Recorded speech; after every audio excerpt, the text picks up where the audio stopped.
Eu estou dando uma aula estratégica aqui. É o que eu falei assim, eu estou contando a piada. Eu estou explicando a piada. Eu, Rubem Gonzalez, estou falando assim, Ciro, vai lá e bate a carteira do Lula, está cheia de dinheiro e ele não pode usar. Foi isso que o Rubem Gonzalez, o portal Rubem Gonzalez fez. Não era pra ser, mas foi. Agora não tem depois. Começou tudo num oi. Logo que o sol se pôs, já apaixonei num beijo. Você falou posso, eu deixo. Quando eu vi já era cedo. Cafezinho, pão de queijo. Eu que duvidava do amor, tô aprendendo a manhã flor. Só quero ir se você for. E quando eu notei já era, caí de paraquedas. Eu tinha tanto espaço, fui pousar logo no seu abraço. E quando eu notei já era, caí de paraquedas. Eu tinha tanto espaço, fui pousar logo no seu abraço. Bom dia, boa tarde, boa noite, boa madrugada, boa qualquer hora. Meus amigos, aqui quem fala é Rubem Gonzalez. Esse é o nosso portal, é o nosso canal, essa é a nossa conversa ao pé do rádio. E aí na abertura vocês escutaram uma música aí do Gabriel Diniz. Não é comum a gente ficar fazendo homenagens póstumas aí no momento não, mas é um momento ímpar da nossa sociedade onde a gente está precisando de paz. De paz. Colocamos essa música principalmente porque já vimos a utilização desse rapaz de todas as formas, de todos os jeitos. Uns não sabemos se é fake, se não é. Um bolsominion a menos, um bolsominion a mais, bem feito. Era bolsominion, não, era um ser humano, era um cara que tinha família, é um cara que merece o respeito de todo mundo, assim como todo mundo deve respeitar todo mundo, como quem é Bolsonaro deve respeitar as outras pessoas. Vamos apaziguar esse país, vamos deixar só as ideias brigarem, vamos deixar só as ideologias, os pontos de vista brigarem, vamos baixar a bola. Vamos ter paz entre nós. Isso aqui não é papo de carola de porta de igreja, não é papo de evangélico ou de qualquer um querendo dar um falso testemunho de alguma coisa, não. É paz. Paz. A última semana eu sei o que eu sofri de tanta canalice, de tanta sacanagem, de fogo amigo. Então, nada melhor do que isso aí. Vá em paz, meu amigo. Para o desconhecido, para o que a gente não sabe. Quem é religioso, faça uma oração. Quem não for, apresente suas condolências. E vamos para o jogo, que o jogo é esse aí. É replay hoje da nossa participação no Duplo Expresso. Alguns falaram que foi a melhor participação até agora. Confira. Estamos então com o Rubem Gonzalez, que é um veterano do petróleo e analista político lá do canal do portal Rubem Gonzalez. Aliás, a gente teve seu colega aqui na sexta-feira, muito legal conversar com Cláudio Pacheco, eu adoro ele, sou fã de vocês. E a gente vai continuar a conversa que nós viemos tocando aqui nas últimas segundas-feiras sobre a segurança pública e a esquerda batendo cabeça. Bom dia, Rubão, bem-vindo mais uma vez ao Duplo Expresso. Bom dia, tá ouvindo bem? Perfeito. Então tá ótimo. Rapaz, estamos aí, né, nessa luta, nessa batalha, essa luta em glória. Essa semana foi bem pesada para mim, uma semana pesada. Eu tive uma semana Rômulo Maia, de reconhecimento dos grupos amigos, né? Porque, primeiro, eu quero saber se aquele segundo depósito dos 500 milhões de dólares que vocês deram para me comprar, para me cooptar, já estão depositados. A gente está trabalhando nisso. Eu vou falar com o meu gerente de conta aqui na Suíça, da minha conta numerada, e aí até o fim da semana, eu acho, né? Swift leva 3 dias, né, sabe? Um dia para sair do país, um dia para ficar no limbo, um dia para chegar. Então, acredito que para o fim da semana deve estar chegando essa segunda parte dos 500 milhões de dólares. O Rubem Gonzalez, esse ponto que você está tocando é fundamental, eu queria até que você falasse um pouco sobre isso, porque nós somos vítimas aqui, você está experimentando isso também bastante agora, desse clima de torcida de futebol que inviabiliza, mesmo no campo restritíssimo das forças populares, qualquer discussão e análise, porque o pessoal ainda está com a camisa de futebol do primeiro turno da eleição de 2018 e já pensando em 2022, a gente está num contexto de golpe de destruição nacional. Então aqui, o pessoal do Ciro diz que a gente é lulista porque a gente fala que o Lula foi traído, porque ele tinha que ser o candidato para colocar em xeque a eleição, e nutrem uma ilusão, na minha opinião, a ilusão de que o Ciro poderia ter ganhado, quando eu acho que aquela eleição estava dada, porque era um contexto de golpe, e ao mesmo tempo o pessoal do Lula diz que a gente é cirista porque a gente não fica falando Ciro Urubu, demonizando e, por definição, ab início, dizendo, não, ele não presta, não sei o que, não vamos nem discutir. Só porque ele é um coronel, porque ele é não sei o que, porque vem de uma oligarquia nordestina, não vou falar. Então, a gente apanha dos dois lados. E aí você agora começou a participar aqui e não é virulento como essas pessoas gostariam que você fosse com relação à pessoa do Lula, individualmente, apesar de você descer o sarrafo no PT quando você acha que tem que descer, assim como a gente também desce quando acha que tem que descer, e desce no PDT e na Tabata Amaral quando tem que descer, você está sendo chamado agora dizendo que você foi comprado pelo Duplo Expresso, que você agora é um puxa-saco do Lula. Como é que é essa história, Rubem? Essa história é o seguinte: primeiro, dentro dessa amálgama que existe aqui na política nacional, porque eu venho aqui exatamente desmistificar a política, botar o povo na política, porque a classe média brasileira, principalmente a classe média baixa, que teve, vamos dizer, um acesso acadêmico no Brasil, ela se acha dona de todo o pensamento nacional. São eles que decidem. E é a minha grande grita quanto aos ativistas dos direitos humanos, os acadêmicos, todos esses, porque eles continuam seguindo pelos caminhos errados para chegar no mesmo ponto que sempre chegaram. Não há, em momento algum, uma mudança de postura. O cara não chega e fala assim, olha só, gente, erramos o modelo. Esse rapaz que vai aí na quarta, quinta-feira, eles não chegam assim e falam assim, a ponto do cara chegar e pegar os direitos humanos, que são universais, e falar assim, não, nós temos pouco recurso, nós vamos usar para A ou para B.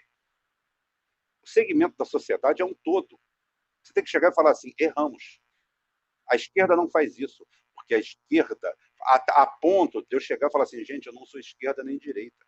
Eu estou dentro de um projeto nacionalista.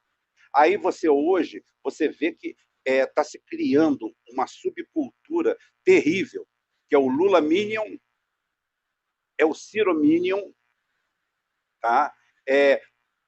Muitos movidos por interesses mesquinhos e pessoais, e alguns, e uma boa parte também, movida efetivamente por esse sectarismo, por essa vontade de sangue, essa vontade de ódio. O cara quer que o Ciro ganhe para ele pisar no pescoço do petista.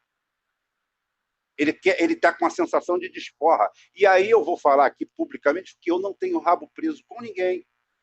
Não sou assessor de deputado nenhum.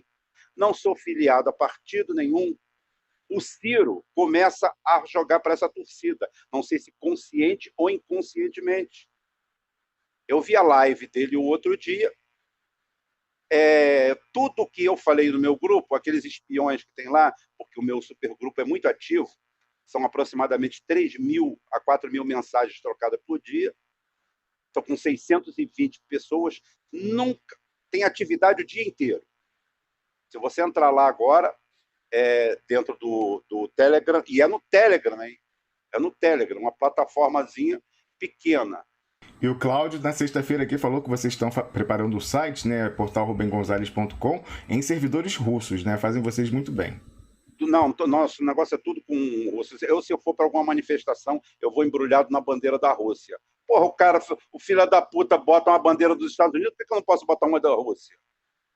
Vem me cobrar. Comigo não tem esse papo de levar no diálogo, não. Se chegar perto de mim, eu vou cruzar o braço mesmo. Porque a conversa que algumas pessoas entendem é essa. O cara vai chegar, botar o dedo no meu peito e falar assim, você é isso, você é comunista, eu dou-lhe uma tapa logo no meio da cara e pronto. Acabou. Porque é o seguinte, se você vai falar com um chinês, você tem que ter pelo menos um tradutor chinês, senão ele não vai conseguir entender. Então, aí eu vou para a linguagem do gesto, meto-lhe a mão no meio da cara e pronto. Porque a minha esquerda foi essa. A minha esquerda a gente conversa até onde dá. Aonde não dá, a gente vai para o pau. E essa poltrona aqui, que eu agora ocupo, essa cadeira aqui, é exatamente a grande plataforma política. Cara, você não tem noção como houve prints de todas as minhas conversas descontextualizadas dentro do grupo e espalhada por esse grupo. As pessoas estão falando o seguinte, tá vendo? Eu falei, esse cara é um traidor do Ciro. Mas peraí, quem pode trair o Ciro é a mulher dele, é a esposa dele. Casou com o Ciro também? Exatamente, eu vou casamento gay. Tá? É o seguinte, eu sou casado com o Ciro, eu estou traindo o Ciro. O identitário do Ciro, então, é isso? Não, o que acontece é o seguinte, esse mesmo fenômeno que ocorreu no PT, que é execrável, esse culto à figura, que eu considero isso daí igual aquele torcedor de futebol, que ele vai para o estádio para brigar. Ele tem 2 anos que não vê futebol, ele vai para o estádio e fica de costas para o campo. Ele não olha o que está acontecendo no campo, ele quer briga. O fato dele ser Flamengo, Fluminense, Vasco, Botafogo, Liverpool, qualquer coisa, lá na Inglaterra conseguiram domar isso, né? A base da porrada. É na porrada que botou nego em cana 20 anos, mas 20 anos de verdade. Aí o cara falou, é sério. A hora que o cara começar a ser punido por isso, a hora que o cara pegar uma mentira dessa, eu não entro na justiça, porque não dá em nada, só dor de cabeça. O cara que chega lá e fala que eu levei dinheiro do PT, se ele tivesse que provar, e ao momento que ele não provasse, ele fosse multado em $50 mil, perdesse a casa dele, ou então ficasse 2 anos preso de verdade, eu iria às últimas consequências. Ô, Rubem, depois daquele seu mais vídeo... Eu não faria. Depois daquela sua trilogia de vídeos lá, como Dilma Rousseff destruiu o PT, você receber dinheiro do PT realmente é uma coisa incrível. Essa imaginação humana e a má-fé também, a maldade, a sacanagem é incrível. Mas você estava dizendo que você, lá no seu grupo pessoal, estava como espião, e aí na live do Ciro, você acha que ele está flertando com esse pessoal aí, que tem interesses, enfim, assessorias, etc, etc. Eu ia te perguntar isso porque eu estava chegando a uma conclusão aqui, conversando com o Cláudio na sexta-feira, outras pessoas. Hoje em dia, eu, assim, tendo a dar mais crédito para pessoas que fazem a cobertura política e análise política de uma maneira voluntária, que tem o seu ganha-pão em outro lugar e que isso aqui que a gente está fazendo não sustenta, porque todos os outros aí que usam isso como sustento, mal ou bem, não existe a cultura muito desenvolvida do mecenato no Brasil. Então ninguém vai conseguir viver confortavelmente, pelo menos, de doação, da pessoa que está ouvindo. Não tem essa cultura. E aí, a maior parte desses veículos, eles vão procurar um suporte ligados a essa atividade daqui. Então, ou assessoria, uma verba de divulgação de mandato. Então você vê todos esses sites aí, Brasil 171, etc, etc, fazendo lá um jabá dos políticos e ficam reféns disso, né? Queira ele ou não, eles ficam reféns, não podem criticar essas pessoas e tem que fazer esse tipo de coisa. Você acha que o Ciro Gomes pode estar indo, flertando com esse pessoal aí que tem essa agenda, digamos assim, fisiológica na cobertura política? Olha só, Rômulo, a própria acomodação do ser humano leva, por exemplo, a ter mais simpatia por você, que me bajula, do que pelo Carlos Krebs, que de hora ou outra me critica. Então é o seguinte, esse é o caminho mais fácil, eu chamo que é o caminho das águas, né? O caminho das águas é aquela, você joga a água no alto do morro, que ela descobre o melhor caminho. A gravidade e a densidade da água mostra isso daí. Então esse pessoal, eu por exemplo, qual foi a crítica que eu fiz? O Ciro fez uma live no canal dele lá, que ele está iniciando, extremamente amador, tá? Um negócio totalmente amador. Eu até critiquei um pouco tanto amadorismo, eu acho que não tem sentido tanto amadorismo, mas tudo bem, ele quis fazer naquela plataforma, para um início, assim, que ele é uma plataforma que ele está usando agora, o YouTube, tinha 5 mil, acho que chegou a 5 mil ou 6 mil pessoas assistindo online, é muito para uma plataforma iniciante no YouTube. E o Ciro Gomes, ele desconstrói, como eu falei, eu não tenho rabo preso com ninguém, eu posso falar, desconstrói a visita do Lupe ao Lula. Não, mas ele não desconstruiu. Desconstruiu, sim. Eu acho que a pessoa tem que entender um pouco de neurolinguística. A neurolinguística diz claramente que você, quando usa mas, porém, todavia, contudo, no entanto, você anula tudo que você disse preteritamente. Se você faz uma afirmativa, Rubem é fantástico, é isso, é aquilo, mas, por outro lado, pronto. Tudo aquilo que você falou acabou de ser anulado. Então é o seguinte, ele elogia o Lupe por ter ido lá e chega um momento, chama o Lula de farsante. Olha, o Lula pode ser um farsante. O Lula pode ser um farsante. O Lula pode ser falso, pode ter uma série de defeitos. Eu concordo que ele deve ter, como eu também tenho, como todo mundo tem. Só que tem uma coisa. Politicamente, eu falo, a pior coisa que existe, eu vou falar logo depois disso na segurança, a pior coisa que tem é você explicar a piada ou contar o truque de mágica que você está fazendo. Eu estou fazendo uma mágica aqui. Se você percebeu como é a mágica, bem, legal, fica para você.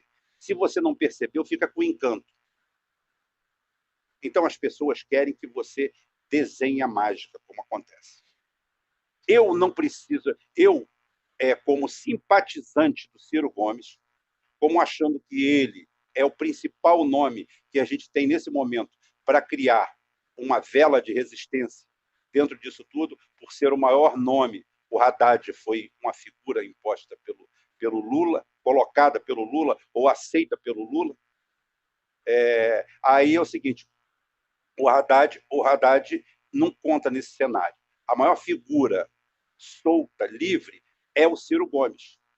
E eu queria que ele captasse isso para um projeto nacionalista, trabalhista, e tentasse chegar ao Lula. Olha só, eu quero deixar claro aqui uma coisa. Eu tenho restrições ao Lula, como tenho restrições a qualquer merda ou besteira que eu achar que o Ciro Gomes vai falar. Eu não sou filiado ao PDT. Você está traindo o PDT. Que PDT que eu estou traindo, cara pálida? Eu não sou pedetista. Quando foi que eu falei que eu sou pedetista? Porque você cresceu às custas do Ciro Gomes. Crescendo o quê? Eu não tenho apoia-se. As pessoas entram no meu canal, me oferecem dinheiro e eu, obrigado, não preciso, não quero. Precisar eu preciso, mas é o seguinte, não quero. Tá? Então, vem cá, crescendo de que sentido? Se o nosso sentido é a conscientização. Todo mundo, é o que eu falo, que eu fico com aquela história do beija-flor, que vai apagar o incêndio na floresta. Pega água no bico e joga lá. Porra, tu acha que tu vai apagar? Eu falei, não, mas eu estou fazendo a minha parte. Eu vou dormir mais tranquilo. O ser humano é dotado de consciência, de alma. E, para quem é ateu, é dotado de alguma razão interior que leva ele a isso. O grande problema, o grande mal que o ser humano pode carregar na vida é o remorso. Eu só acho, Rubem, desculpa interromper, eu só acho problemático, por exemplo, eu concordo com você, aliás, eu falei exatamente isso no programa de ontem.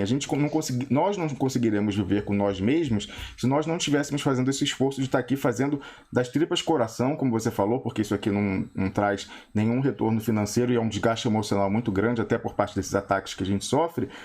A gente não estaria fazendo isso se nós mesmos não víssemos isso como, de uma certa forma, uma obrigação moral, e isso nos permitisse uma paz de espírito, uma paz mental para dormir bem à noite.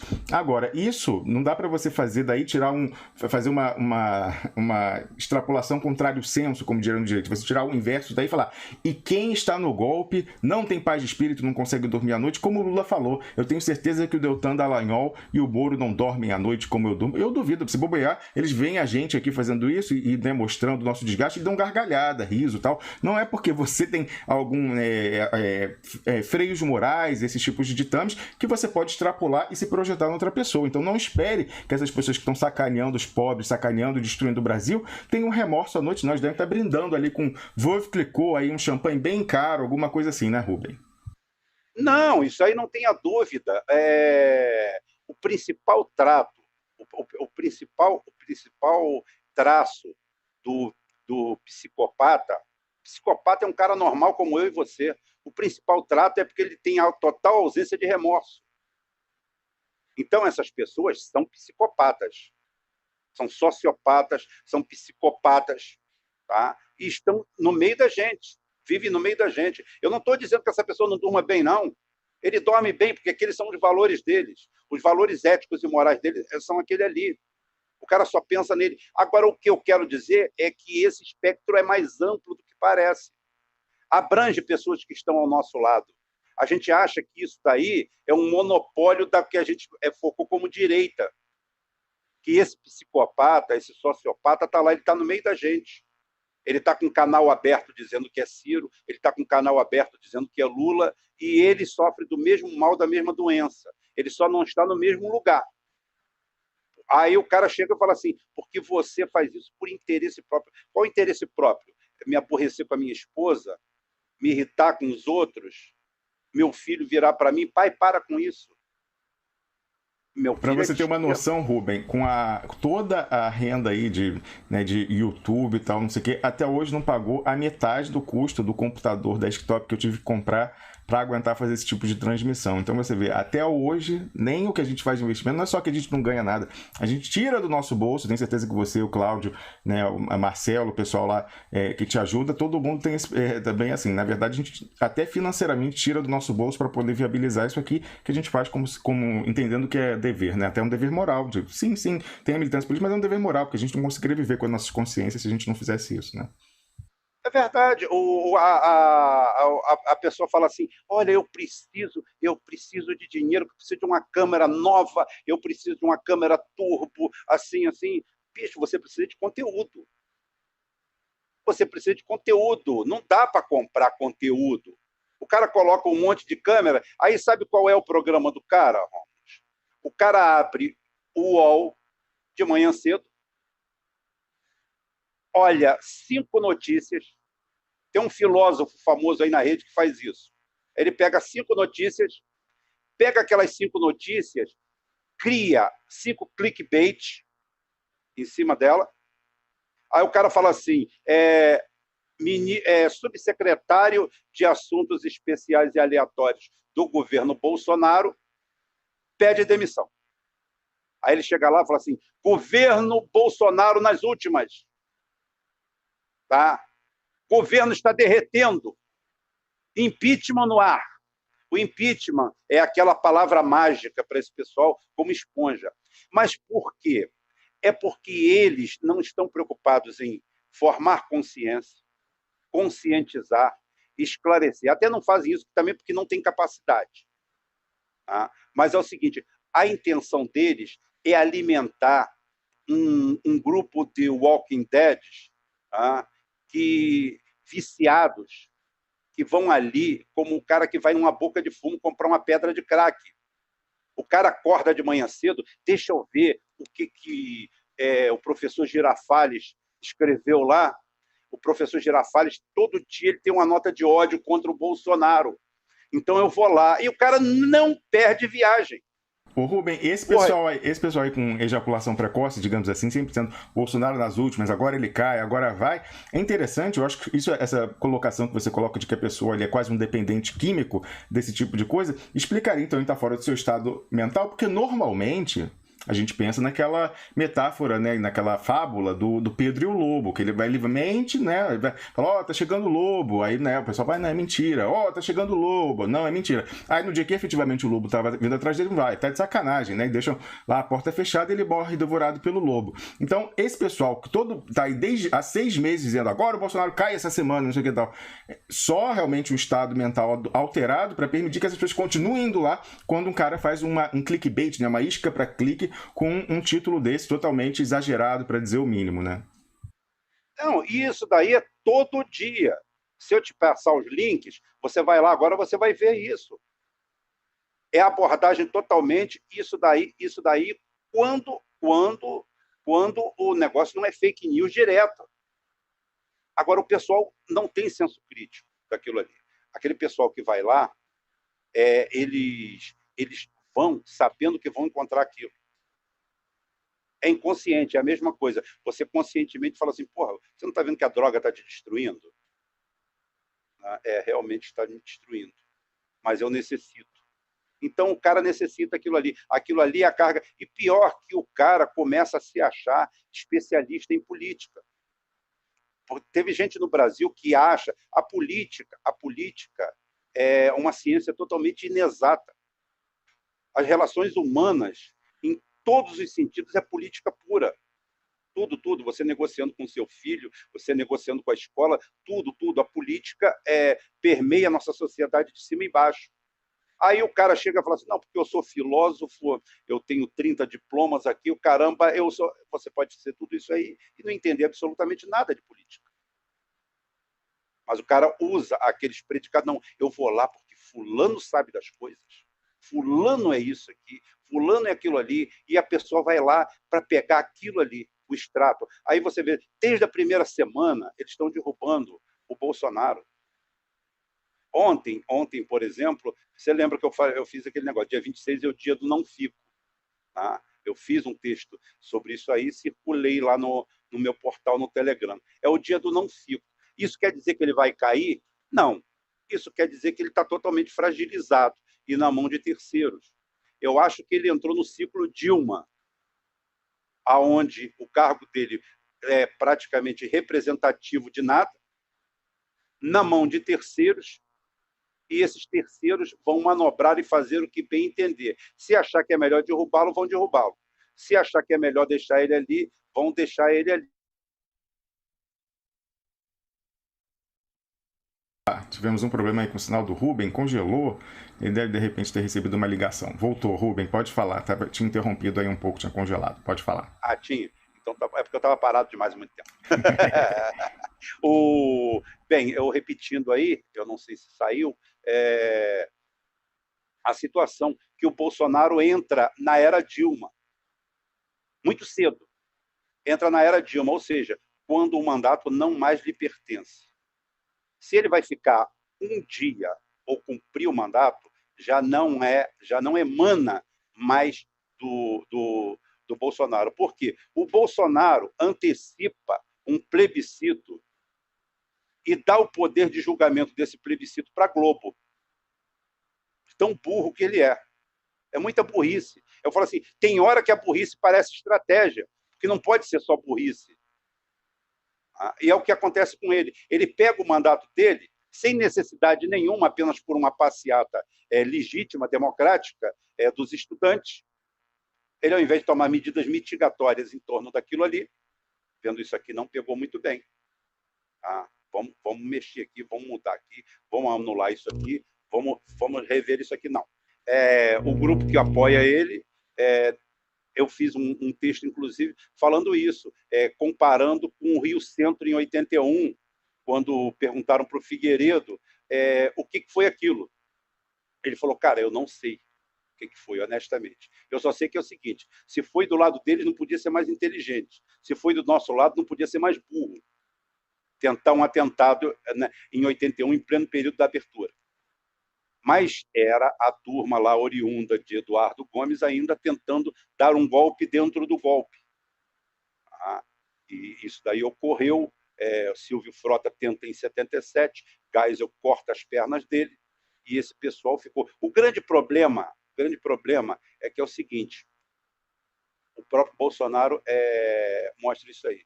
O corporativismo fala muito mais alto dentro das unidades que seus próprios líderes. Se o Geisel pega o Silvio Frota e a turma dele e bota em cárcere, prende a todos, ele não só mata a tentativa de golpe, como mata os golpistas. O Bolsonaro, quando cria uma série de atentados, se ele pegasse 10 anos de cadeia em regime fechado e fosse expulso com desonra, que é o que ele merecia, ele não se tornaria o que ele se tornou.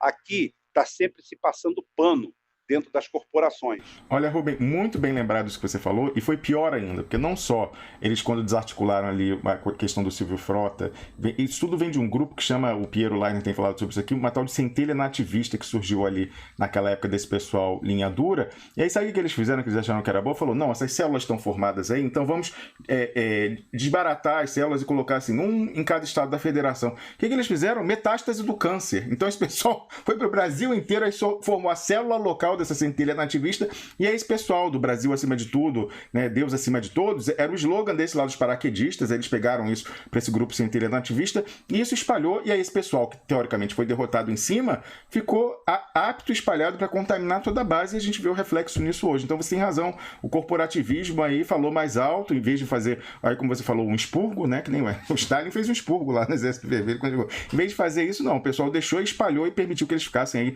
décadas e décadas doutrinando as novas gerações. O maior expurgo que nós temos notícia foi feito em silêncio, sem fuzilamentos, sem nada, foi feito pelo Putin. O Putin, em 2000, aquele dia que eu vim falar em análise política, eu falei até nisso, né? O Putin, em 2000, ele vai lá e suborna o exército. Ele fala assim, bicho, preciso de vocês. Estão tentando dar um golpe de Estado, estavam querendo, quando afundaram o Kursk nas manobras do Mar de Barents, porque o Putin entra e os Estados Unidos acham que era outro boneco. Era outro boneco. Falei, beleza, mesma coisa o Yeltsin. Você sabe disso? A Rússia estava para ser dividida em 17 republiquetas. Tá? Em 17 republiquetas. Já existiam empresas americanas com pré-contratos assinados para desmontar a frota de submarinos nucleares russo com a desculpa de não haver dinheiro para manutenção, e aquilo ali tem um potencial radioativo muito grande, um perigo ambiental. O cara entra, em 6 meses, ele prepara a maior manobra naval, militar da Rússia. A maior de todas, depois da União Soviética, faz lá. E vai para o Mar de Barents e vai de férias. Ele estava extenuado, foi de férias, tirar 15 dias de férias no Mar Negro, que é a Copacabana dele, né? Camboriú deles. Então foi para lá e deixaram lá. Os Estados Unidos vai para lá, tá? E a certa altura do campeonato, o Memphis, que é um submarino americano, e o Montana, 2 submarinos, o Montana é menor do que o Memphis, fazem o cerco, o gato e rato. E eles estavam principalmente preocupados porque eles iam fazer o teste com o Skival, né? Que é o super torpedo russo, e ele viaja dentro d'água a 600 km por hora. Ele viaja dentro de uma bolha de gás. É um negócio assim, é o chamado processo de supercavitação. Ele ia para participar disso aí. O Memphis enfia, acho que um Mach 4, um torpedo de curto alcance e até de baixo poder de impacto, no Kursk. O Kursk, ao invés de emergir, o capitão faz manobra de ataque e vira o navio, entra no modo de guerra, ao contrário do que eles pensaram que ia fazer. Tá? E prepara o contra-ataque, mas aí explode o paiol. O submarino afunda ali a 50 metros de profundidade. Dava para ir de apneia nele. Afunda ali e desencadeia aquilo tudo. Rubem, você acha que isso aí foi um acidente ou era uma coisa deliberada para causar uma comoção e possibilitar esse golpe no Putin e desmembramento da Rússia? Você acha que era uma coisa que veio de cima ou foi ali uma fatalidade, uma coisa assim? Eu só queria ressaltar o seguinte, você comentou isso aqui numa das suas primeiras participações, e um expressionauta que nunca tinha ouvido falar sobre isso, como eu tampouco tinha ouvido falar disso antes de conversar com você, foi pesquisar na internet em russo, e isso é dado como senso comum na Rússia. Todo mundo sabe dessa história do Kursk e daquilo que você contou aqui, de que o Putin teve muito sangue frio e em troca daquelas vidas do Kursk, conseguiu lá o perdão de não sei quantos bilhões de dólares em dívida e se consolidou no poder e falou para os gringos, aqui a coisa é séria, aqui se precisar eu aperto o botão. Então, na Rússia isso é tido como senso comum, mas obviamente que essa história, como terminou muito mal para o Ocidente, para a OTAN de uma forma geral, isso não é conhecido. E aí você conhecia, eu não sei como você conhecia, mas na Rússia é senso comum. Mas conta pra gente aí essa história, você acha que era um golpe? Qual era o objetivo por trás dessa manobra aí de afundar o Kursk? Bem, você sabe que o sistema de investigação de verdade dos países, infelizmente nós não temos aqui, os agentes da ABIN, tem um lá no meu grupo, já identifiquei ele, tem um lá no meu grupo, tem, sério, mas é normal, é porque os agentes da ABIN no Brasil, eles captam notícias no Google, nos portais de notícia. A diferença deles para a gente é que eles ganham para isso. Ô Rubens, só desculpa, antes de você responder, dizer o seguinte, né? Eles correspondem, aliás, à expectativa quando foi criada a BIM, porque você sabe que o Fernando Henrique, genial, que criou a BIM, ele fez o primeiro concurso público, aí aprovou os agentes secretos brasileiros e publicou a lista de aprovados. Olha que maravilha, empossados, né? Só no Brasil mesmo. Cara, em nenhum lugar do mundo agente secreto é por concurso. Ele pode ser até por concurso. Ele, às vezes, é auxiliar de cartório e é cooptado para trabalhar no serviço secreto. Por isso que é secreto. Então é o seguinte, descobriu-se, alguém no Pentágono chegou e falou assim, bicho, tem o capitãozinho, o tenente-coronel, porque o Putin, a patente dele era tenente-coronel, tá? Não tem o tenente-coronel lá que se elegeu, que era lambe-saco do Yeltsin, esquece. O cara enganou todo mundo. O cara fez aquilo para tomar o poder. Que é isso que eu queria que a esquerda fizesse no Brasil. Porra, tivesse capacidade de enganar o sistema. Ô, Rubem... Burlar o sistema. Entra e depois fala assim, pegadinha do malandro. Exatamente. Vou te falar de duas pegadinhas do malandro. Quem fez isso? Getúlio Vargas. Getúlio Vargas, ele foi ministro da Fazenda do governo anterior, ele da República Velha, e quando ele estava como ministro da Fazenda, que ele podia ser demitido a qualquer momento, ele tocou aquela política entreguista da República Velha, de reprimarização, né, exportação de matéria-prima e tal, e já articulando ali pronto para depois da eleição mostrar quem ele era de verdade, e aí na eleição que foi fraudada, depois ele deu o golpe. Mesma coisa o Brizola. O Wellington me contou uma vez que o Muniz Bandeira, que era muito amigo do Brizola, historiador falecido, contou para ele o seguinte, que o Brizola, sabidamente, ele saiu do Uruguai, quando teve o golpe no Uruguai, com a ajuda da CIA, dos mecanismos americanos. Ele ligou lá pro pessoal, estava exilado no Uruguai, aí tem um golpe militar também no Uruguai, um autogolpe, né? E aí, o Brizola lá, já era o Carter, né, nos Estados Unidos, ele fala, não, me ajuda e tal. E aí ele sai do Uruguai e vai para os Estados Unidos. E aí, quando chegou nos Estados Unidos, o pessoal tentou cooptar. Ele falou, não, você volta como exilado, e aí não sei o que, a gente dá uma força. Você chega, mas entrega tal. E aí ele falou para o Muniz Bandeira, olha, eu vou seguir aqui o script, como se eu fosse fazer tudo exatamente como eles estão falando, porque aí eu vou saber quem que tá nessa rede de podridão no Brasil, quem que são as pessoas e tal. E chegando lá, eu falo, pegadinha do malandro. No primeiro dia, eu estatizo a Globo, etc, etc. Então, muitas vezes a pessoa tenta fazer isso. E aí eu penso, por exemplo, você que apoia o Ciro Gomes, de repente, ele pensa que pode ter a mesma habilidade para fazer isso com Jorge Paulo Lemann e esse pessoal de Rafa, Mangabeira Unger, que sabidamente é um recrutador da CIA. Agora, nem todo mundo é um Brizola, nem todo mundo é um Getúlio Vargas, né? Essa coisa de você dormir com o inimigo achando que depois você vai dar o baile nele, você tem que ter muita habilidade e muito esteio político para resistir depois. Então, é complicada essa história aí, mas conta pra gente, Rubem Gomes, o que quer dizer que o Putin deu essa pegadinha do malandro? O Putin, o serviço secreto falou assim, senta aí que lá vem história. Esse Putin não é nada disso. Esse Putin está criando uma nova União Soviética. Ele está reestruturando tudo. E bingo, 6 meses depois ele faz isso. E fala assim, a Rússia vai voltar a ser grande. E os caras vão lá. E a Globo de lá,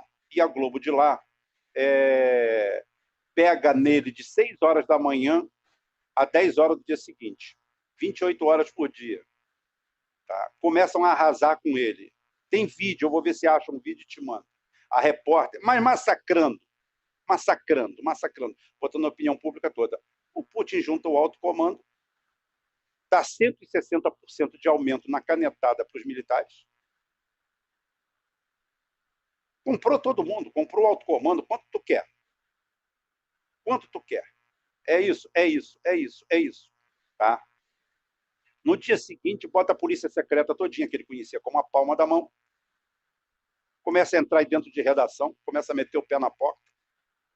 Para o judiciário, falou, vocês não se metam não, que o primeiro que se meter vai se ver comigo. Tá? Vai se ver comigo da forma mais clara que um agente da KGB pode falar para alguém. Cada um usa o seu imaginário. Então é o seguinte, tipo aquele negócio, não adianta o que tu vai escrever aí, não. Não adianta. Você vai escrever aí e amanhã tu vai morrer. Português claro é isso. Então é o seguinte, acabou. Neutralizaram isso aí.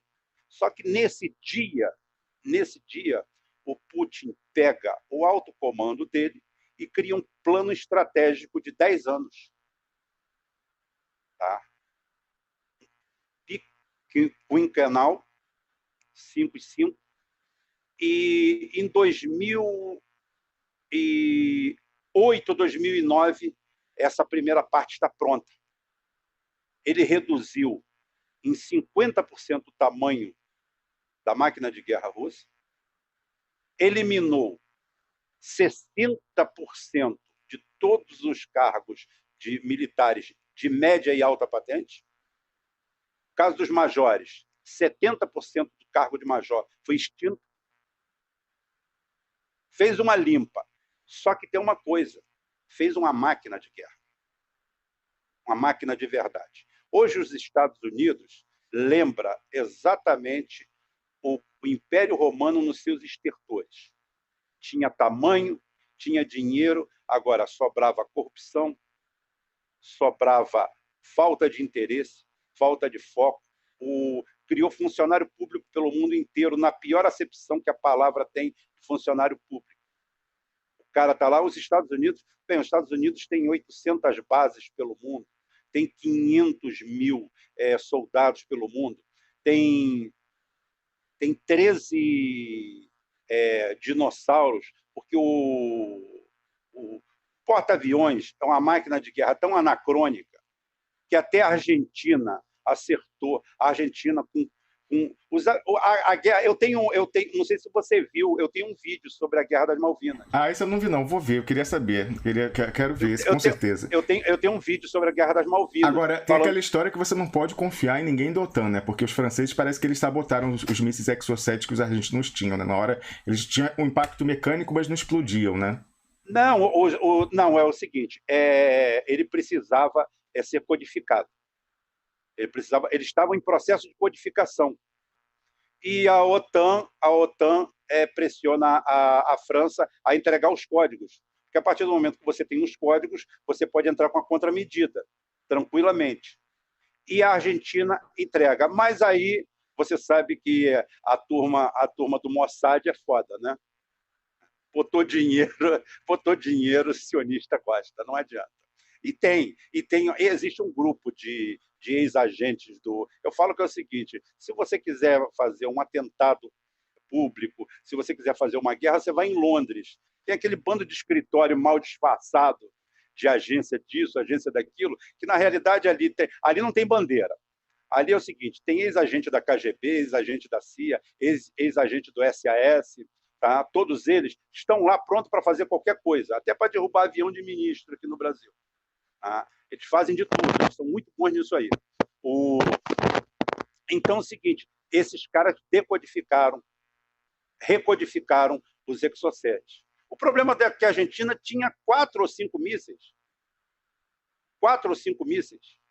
A Rússia, na época, riu e falou, a União Soviética, né, falou que é o seguinte, que o bravo desempenho da Royal Navy, que era, acho que, a terceira marinha do planeta na época, provou que a União Soviética teria afundado a frota inglesa toda numa tarde. Numa tarde, porque eles vieram para a América do Sul. Olha só, os aviões argentinos que voaram a Guerra das Malvinas foram comprados com sucata no deserto de Mojave, os A4, os Skyhawk A4. Você sabe como é que foi o ataque? O ataque foi feito faca nos dentes, sem radar, sem nada. O único presente que eles ganharam da União Soviética foi a carta. foi a carta da posição de toda a frota. Os russos deram para a Argentina. A Argentina era um país não alinhado com a União Soviética, mas na época que o Jimmy Carter fez um embargo econômico à Rússia, à União Soviética, pela invasão do Afeganistão, a Argentina não aderiu. Porque os militares aqui no Cone Sul começaram a ficar rebeldes com Washington. E isso fez com que acabassem as ditaduras aqui no Sul. Elas não acabaram porque o povo se mobilizou. Acabaram porque deixaram de interessar ao Norte. Então é o seguinte, o cara furou o embargo. E eles de presente mandaram.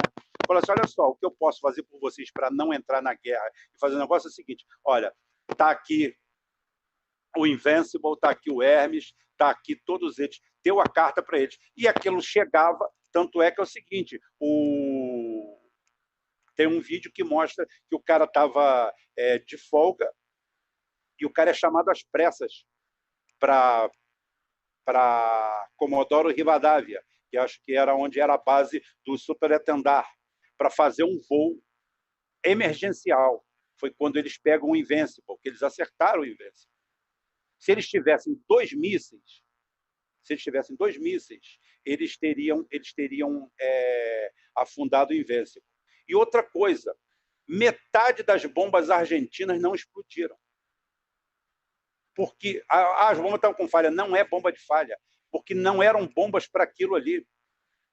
Os técnicos argentinos e os engenheiros argentinos tiveram que fazer adaptação no sistema de espoleta de retardo para que as bombas explodissem. Teve uma bomba que atravessou um destroyer, uma fragata, atravessou, caiu do outro lado. Não afundou ela por causa disso. Boa parte dos navios voltaram para a Inglaterra com bombas ativas dentro deles. E mesmo assim eles fizeram um desastre. Inúmeros, assim, vamos botar um negócio. Os Skyhawk foram comprados por $50 mil cada um. Preço de um carro de luxo, já na época. Preço de um carro de super luxo na época foram comprados. Vieram remendados.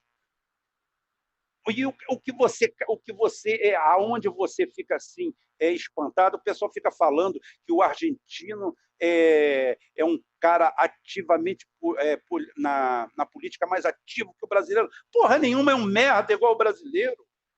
Ele é um merda. Cara, o que os Estados Unidos fez na Guerra das Malvinas era para qualquer argentino nunca mais olhar para os Estados Unidos. Eles negaram o fornecimento de assentos ejetáveis, uma questão humanitária para os pilotos argentinos.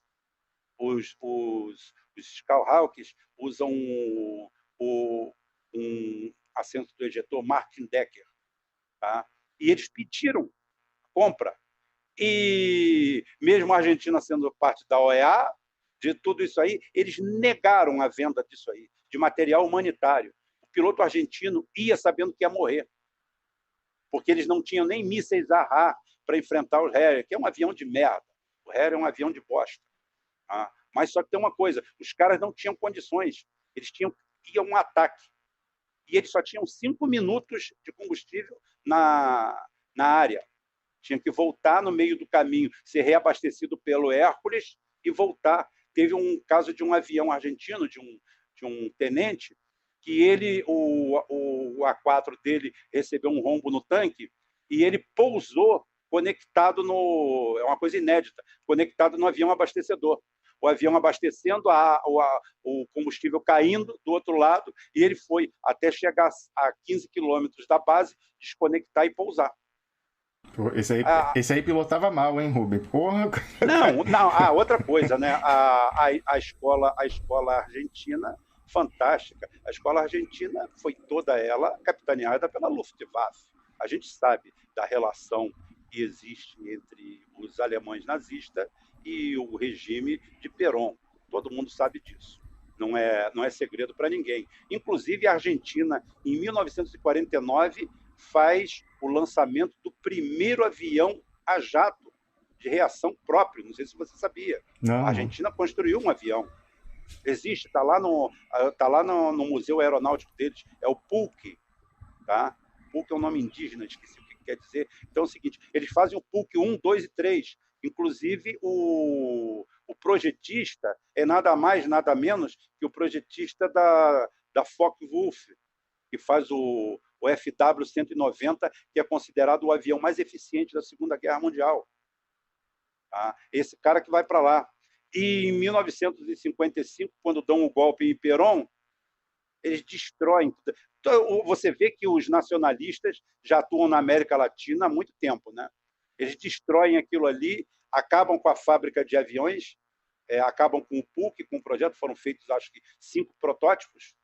Inclusive, o último era supersônico, já na década de 50, feito aqui na América do Sul. Primeiro país do lado sul do planeta que estava fazendo alguma coisa.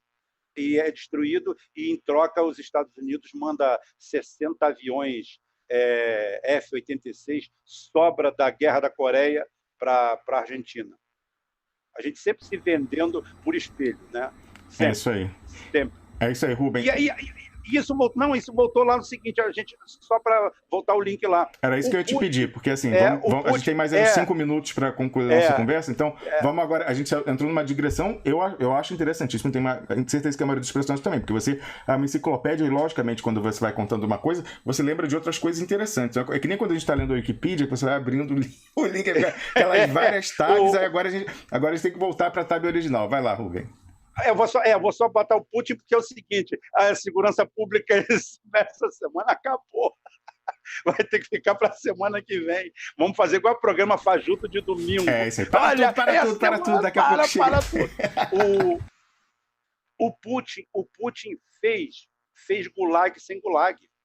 O Putin, com esse expurgo, ele fez o maior expurgo nas Forças Armadas, sem fuzilar ninguém, sem mandar ninguém para ninguém, dentro do processo de paz. E cria essa máquina maravilhosa de guerra, investindo pesadamente em tecnologia e em profissionalismo. Hoje, o soldado... Você está aí na Europa, é só você ver o que qualquer soldado da OTAN caga de medo da figura de um soldado russo. O cara caga pelas pernas. Tá? O ideário, o inconsciente coletivo hoje, do grande inimigo, é dar de cara com a equipe russa, porque sabe que vai dar de cara uma equipe altamente treinada, sofisticadamente armada e totalmente preservada. Porque o que acontece? Desde o primeiro dia, eles descobrem isso do Putin, quando eles falam assim, tem sobreviventes no Kursk. A Holanda e a Inglaterra já estão com os navios prontos para cá. Eu falo assim, não pode fazer nada. Ninguém chega perto. Ninguém chega perto. É sadismo? Olha, o cara é dirigente de uma nação. O cara não está ali para fazer amizade. O cara não está ali para fazer amigos. É a mesma coisa que eu falo dentro desse pequeno universo nosso. A gente não está aqui para fazer amigos. A gente está aqui para abrir consciência. Se o cara, junto com a abertura da consciência, ele quer ser nosso amigo, a gente bate palma. Agora, se o cara vai pegar e descontextualizar o que você está falando aí, o que eu estou falando aqui, para usar contra a gente, é a guerra. Cada um mostra a sua cara. E o Putin faz isso. E o Putin cerca os 2 submarinos, rastreia os 2, fala assim, afunda os 2, aperta o botão e vamos todo mundo embora. Ah, você está blefando. Eu falo, não estou, não. Não estou, não. Não estou, não. Te amostra, eu vou afundar os 2 submarinos.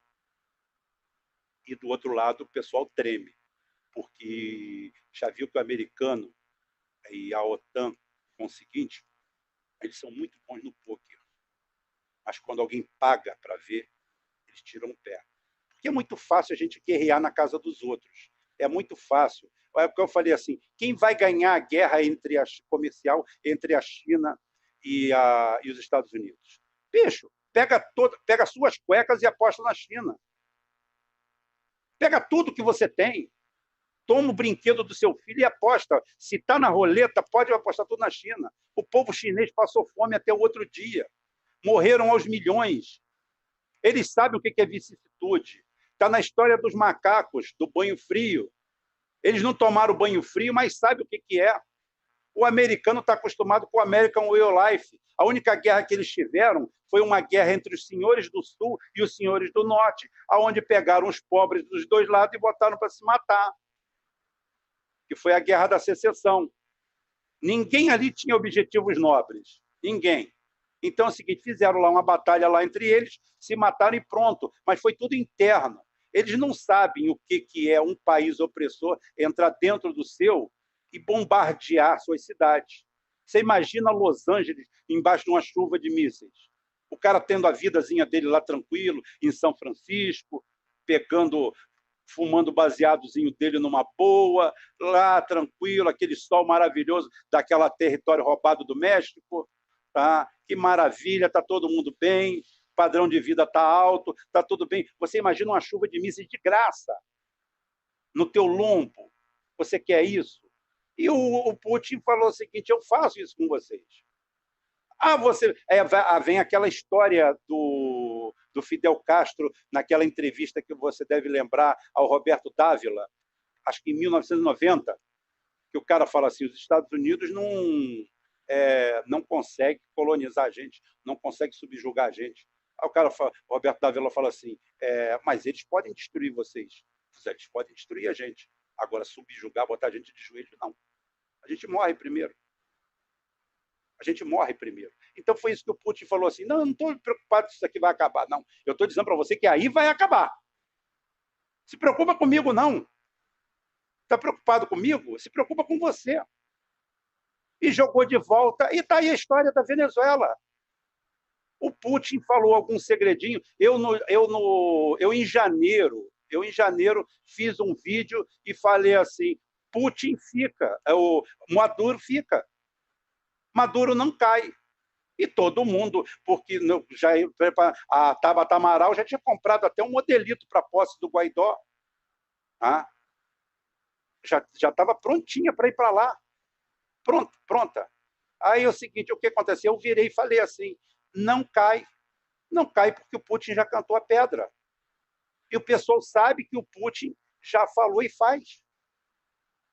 Eu sei que em 14 anos, onde eu parei de acompanhar algum negócio, até porque alguns sites saíram do ar que me abasteciam. Era terrível isso. O Putin, 206 opositores do Putin morreram de morte misteriosa no período que ele é presidente, ou foi primeiro-ministro da Rússia. Nenhum deles tinha o tamanho ou a dimensão de um Dallagnol, de um Sérgio Moro. Mas sabe por que não tinha? Porque ele não deixava chegar nesse tamanho. Quando o cara botava o primeiro pé para fora do vaso, acontecia alguma fatalidade. Cara, e é assim que se protege uma nação. É assim que se protege uma nação. Ele fez, por exemplo, o que o Stalin era força bruta pura. O Stalin, pela incapacidade dele enxergar as cabeças que tinha que cortar, ele cortava tudo. Cabeça, pé, tronco, membro, não tem problema. Dane-se para ele. Ele fazia... O ponto focal dele e do Putin é o mesmo. Só que o Putin faz isso com rara inteligência. Tá? O Stalin vindo também o Stalin vem de um processo, vamos dizer assim, foi a fase da humanidade, né? Porque a gente fala que não existe Segunda e Primeira Guerra, né? Existe uma guerra com um armistício enorme no meio, aquela paz armada que houve entre 18 e 39, 38, né? 38 já começa a situação lá, a região dos Sudetos, começa aquilo ali onde o Chamberlain e o Deladier arriam as calças para o Hitler, e você vê como é que a história poderia mudar. Existia um golpe de Estado pronto na Alemanha para derrubar o Hitler. Os generais questionavam a capacidade do Hitler, o alto comando das Forças Armadas alemãs, e estavam prontos. Se o Hitler não tem sucesso naquela empreitada dos Sudetos, eles iriam derrubar o Hitler. Aí vem aquela célebre frase do Churchill, né? Que fala assim, perderam a honra para não ter a guerra e vão ter os dois, a desonra e a guerra. E não deu outra. Dardanelos ensinou muito a ele. A gente aprende na derrota. Tá? A derrota ensina. O grande problema é esse. E é isso, Romulo. Mas parece que não ensina a esquerda brasileira não, Rubem. Das derrotas seguidas, a gente conversava com o Felipe Quintas na primeira parte do programa, você vê onde que o PT foi bem votado, no Nordeste, onde que o PT foi mal votado e não consegue se reeleger em nada, no Sudeste, São Paulo. E, no entanto, onde que está o centro de gravidade no partido? Em São Paulo. E quem que é a projeção da figura que eles querem ungir como a cara do partido? O Haddad, não um Jacques Wagner, um Rui Costa, sei lá, outros aí, Camilo Santana, etc., que são bons de voto, né? Então, de fato, como você falou, a derrota ensina, mas infelizmente a esquerda brasileira não parece, se é que tem esquerda, né? Não sei também, parece que não aprende nem assim. Rubem Gonzalez, muito obrigado pela sua participação aqui mais uma vez com a gente. A gente aguarda você na semana que vem, logicamente para falar, sim, de segurança pública, mas é sempre bom ouvir você falando sobre geopolítica, sobre história. Inclusive, hoje nós não falamos nem nada um pouco, de A gente falou de segurança mundial, né? Segurança mundial. Deixa eu só deixar a última fala aqui. Vai lá. Porque, como eu falei, sem rabo preso. Eu não gostei da fala do Ciro Gomes, porque ele se aproximou exatamente da parte do PT que eu execro. Essa parte podre sem voto que você falou aí.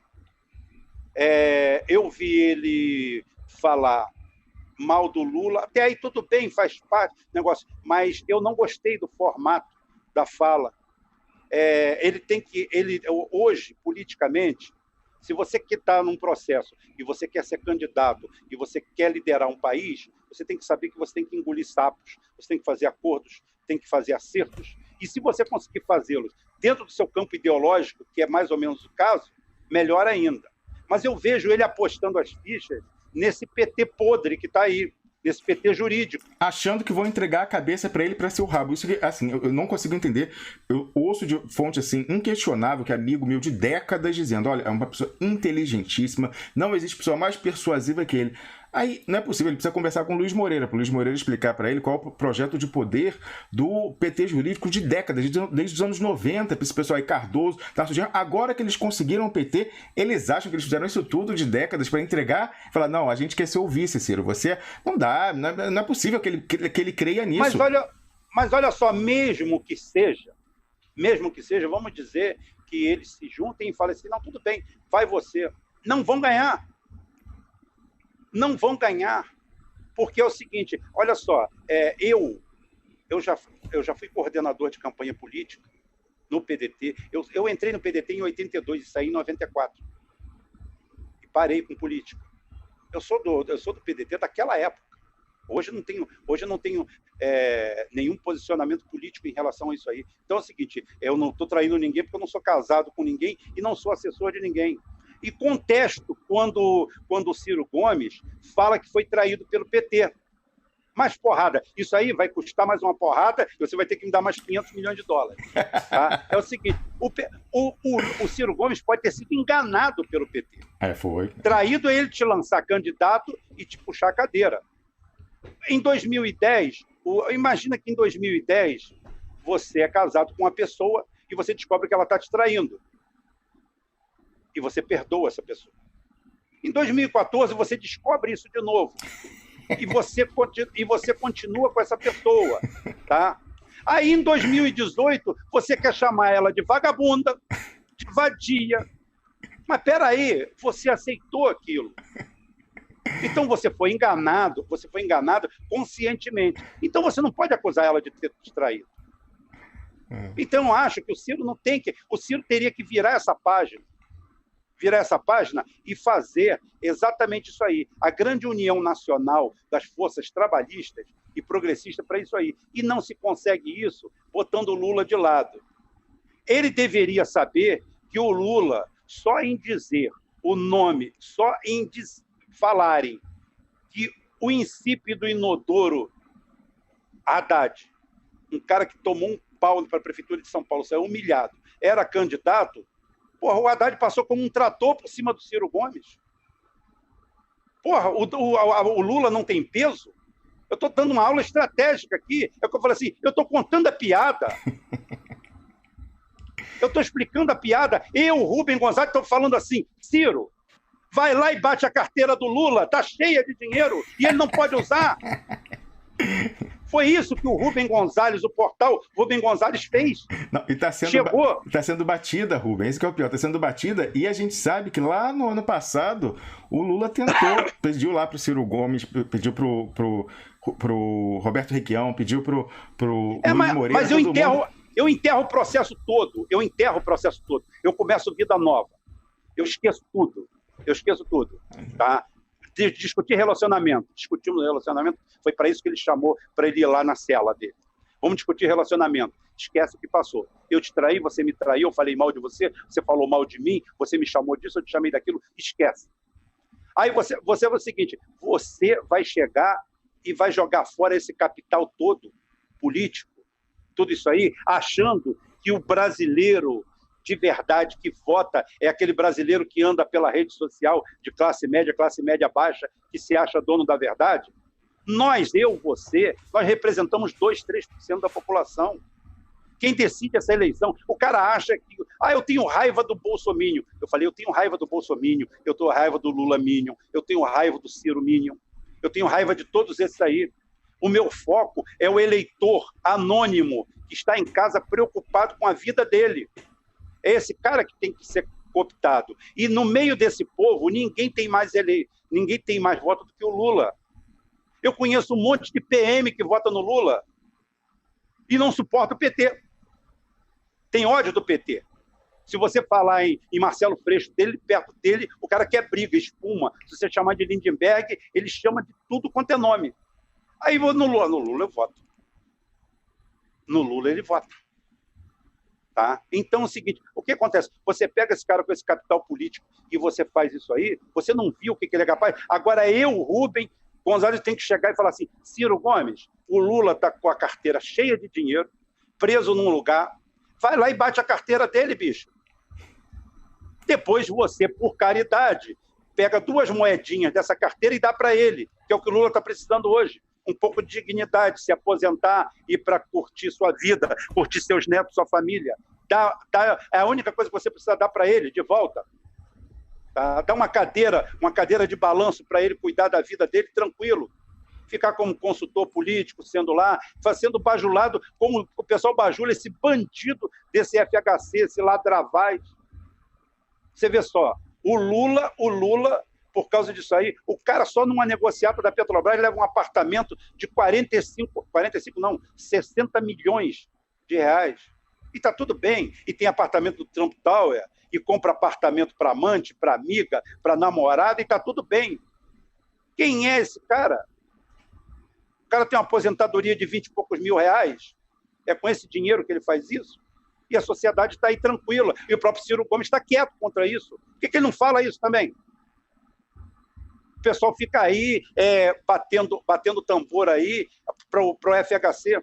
Então é o seguinte, eu tenho que explicar para um cara que é do PDT, falar assim, bicho, eu estou pedindo para o cara ir lá e pegar tudo que o Lula tem. O Lula está dentro de uma cela. Está precisando passar isso para alguém. É o que eu falei, faça de Fortaleza Serra Maestra, desce tomando o Sul, venha com capital político do Nordeste, porque é lá que o Lula resiste. E o Lula não resiste nos governos, resiste no povo. O Lula resiste lá. Você nega, é aquela história do Rochedo de Gibraltar. Você vai negar a existência do Rochedo de Gibraltar? Que você não gosta dos ingleses? Eu sou espanhol. Eu sou brasileiro e sou espanhol. Então é o seguinte, eu não suporto a Inglaterra, eles tomaram o Rochedo de Gibraltar, lá no século XIV, no século XV, ficaram lá naquela merda, tomaram aquela bodega e ficaram lá. Mas eu vou negar a existência deles? Estão lá. São uma realidade. É isso aí. É o que falta. E segurança a gente vai falar semana que vem. Vamos falar semana que vem, Rubem Gonzalez, mas é assim, o que é importante a gente ver, seja você goste ou não do Ciro Gomes, seja você goste do Haddad, é a gente ver que esses erros, e aí isso sim a gente identifica em todas as tendências, é essa rejeição completa a quem critique, a qualquer crítica, todo mundo só quer ouvir bajulador, todo mundo quer ficar na sua zona de conforto. Então, de fato, pessoas que não têm o rabo preso com ninguém, elas vão apanhar de todos os lados, né? Mas também, como você falou, a gente está fazendo a nossa parte, o nosso dever, independentemente das preferências. Então, é muito bom ouvir você aqui, Rubem, batendo quem tem que apanhar, né? Eu acho que é assim aqui também, a gente dá nome aos bois e somos mosca na sopa, como sempre falou Wellington Calazans, estamos aqui para incomodar. A gente já tem aqui o superchat para concluir o programa, olha só, Rafaela, sim, esses são do programa de ontem, depois do término do último programa. A Rafaela Mascarim falou o seguinte: parabéns, Rômulo, você é autêntico, força. Obrigado, Rafaela. Vicente Joclas participou e falou: domingo é dia de passeio e é mais fácil. Eu só comi uva roxa hoje. Beijos. Esse é o Vicente da sinestesia, né? Sempre com esses comentários deles aí sensoriais. A Marta do Espírito Santo participou, assim como o Vicente Joclas, voltou aí o nosso sensorial e falou o seguinte: que bom que vocês fizeram. Que bem que vocês fizeram para ter essa criançada de fã. Ele tá falando da sabotagem. Vamos ver se tá hoje sabotado também. Claro que tá sabotado, vamos botar na tela aí pra galera. Não tá, mas acredita em mim, ou você que tá vendo aí pode até dar print que tá a gente associado aos vídeos no YouTube pra primeiríssima infância, aí 0 a 5 anos. É isso aí, o que a gente fez, né? A gente deve estar... Não, Jesus não falava, vinde a minhas criancinhas? Então, a gente tá no caminho certo, né? As crianças estão vindo aí de 0 a 5 anos. Gerson Duarte Machado participou e falou, é mole não. E ele voltou e falou, esse vai para ajudar no concurso de agentes secretos brasileiros. É incrível isso, Rubem, realmente. Eu falava dessa questão da lista dos aprovados ter sido divulgada, mas só você ter uma relação pública ali, um concurso para espião, realmente é uma contribuição do Brasil à civilização ocidental, não é verdade?